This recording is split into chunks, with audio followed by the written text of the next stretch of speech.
This one's good. The insidious truth behind free school meals, right? Kit Knightley over at Off Guardian is talking about why the UN is pushing for universal free school meals, but that level of control would be easily abused. And I talked a little bit about this with Colin earlier. And it's funny because last week we covered the free school lunch movement and we touted it as a great thing. Why should kids go to school hungry? There's a growing international campaign to institute free school lunch meals across the globe. On the face, this might seem like a great idea, but in the new normal age, nothing is ever really free. That's the big thing. Nothing is ever free. So let's unpack. This campaign is being led and spearheaded by the UN-backed School Meals Coalition, whose self-proclaimed goal is free school meals for every child by 2030. For some reason, they're obsessed with Agenda 2030. For some reason, they're obsessed with that date. We know. The SMC already has over 80 national governments signed up to its pledge, with over 90 partners, including the Rockefeller Foundation, CIA, and these numbers are only likely to grow after their presentation at the UN's World Food Summit earlier today. At the same time, the coalition is getting glowing press write-ups like this one from The Guardian's economics editor, Larry Elliott. So for the scheme to work, rich countries would find around 1/3 of the $6 billion annual cost, would fund it, with the rest found by the governments of low-income countries through their budgets or through an innovative financing ideas such as debt for school meals swaps, under which countries would channel the savings from debt relief into school meals programs. At a time when aid budgets are being cut, $2 billion a year is small change for donor governments and represents just 1 day's worth of annual subsidies to food producers. It's a small price to pay for something that could do so much good.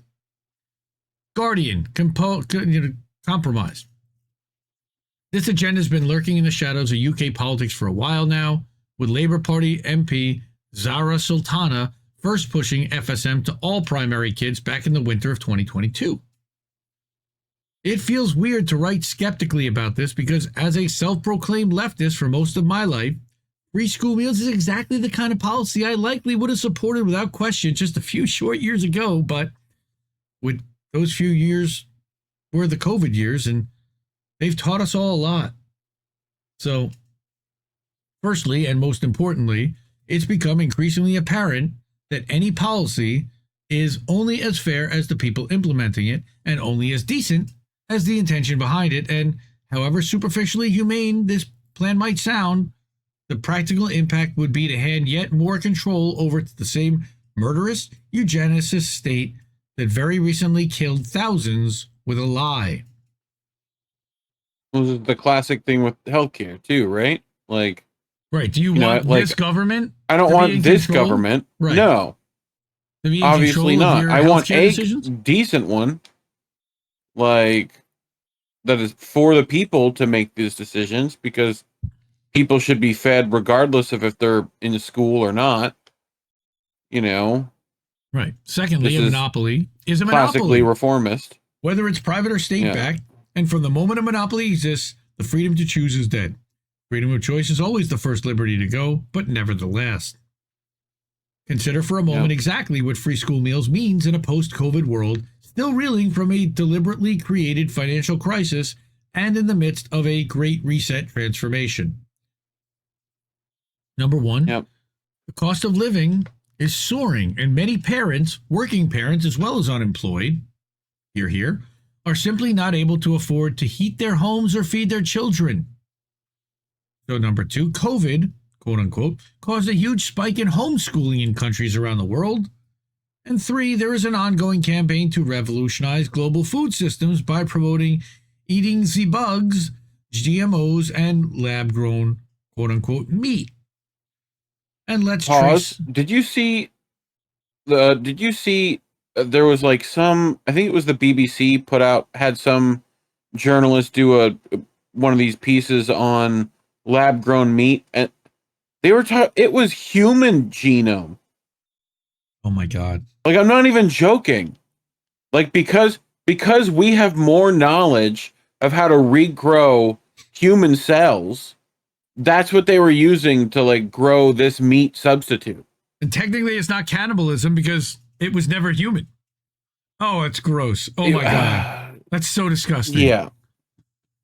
So let's trace trace the point where all of these policies intersect, and what are we looking at? Essentially, free school meals can be used to A, counter the rise in homeschooling by effectively bribing or coercing struggling parents to keep their kids in public schools so they can be fed.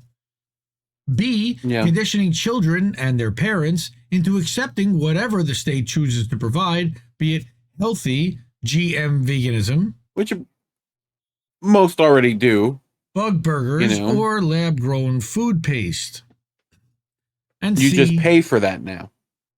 And C, for that privilege. This conditioning will help to normalize a more general acceptance of these foods, because now you're conditioning them from school-age children to accept genetically modified veganism and food paste because they got it in school. And that's just the passive phase of control. We can assume it won't stop there because, of course, it never does. So maybe free school meals will one day be tied to accepting universal basic income payments, or conditional on your digital ID or your social credit score, or maybe only vaccinated children will qualify for free school meals. I'm sure you see my point. Now, at this point, you cannot go to public school unless you've been vaccinated with a bunch of different shots. Flu shot, mumps, measles, rubella. They are not, at this point, anymore, at least in my kids' public schools, requiring a COVID shot. Thank God. Thank God. Guess what, bitch? Coronavirus! Yep. So the unfortunate truth is that we live in an era of ever-increasing and anti-human corporate state overreach. The food might be, in the financial sense of the word, free, but there will most definitely be a price to pay. And I want to shout out Off Guardian, Kit Knightley, outstanding writer, outstanding publication. They have been poking the bear and calling shit out for a long, long time. And they've been kicked off of every major platform. They've been censored. They've been banished. They've been shadow banned.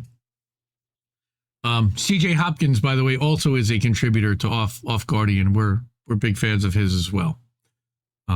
This another Kit, different Kit, Kit Knightley. Kit Knightley. Yes. Yep.